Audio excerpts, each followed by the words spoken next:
Hammaga salom alaykum. Bugun yana meni balıqa chaqirdilar. Balıqa ketib batırma yana. Chotki bo'ladi degan umiddaman. Asta-yavaş ko'raveramiz. Mana shuning gaplar. Hozir dalni moment. Bu yoqdaman, uydan hali yana chiqdim. Metroga ketib batırman, metrodan mingandan keyin 2 soat yurmaliman. Mana shuning anonda ketdik.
Yine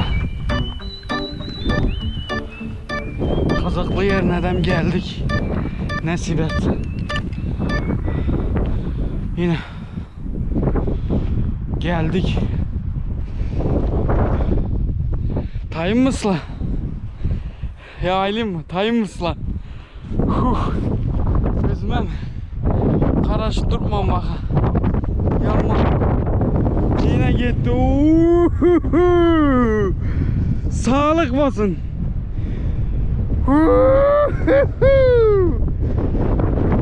Yes. Sağ ol ha. Çıktım mı çıktım. Başardım mı başardım. Sizler bilen birgelikte. Gördüğünüz gibi hayatta başarsa bola denmez atına. Tolga boyun eğmelemez, boyun. Boyun eğsen bombidi. Boyun eğsen hissati yaşamışsan. Şunçiliğine boyun eğmezsen işin yerlere adam çıkarsan. Bomasan o yerde aşağıda kalıp gidersen.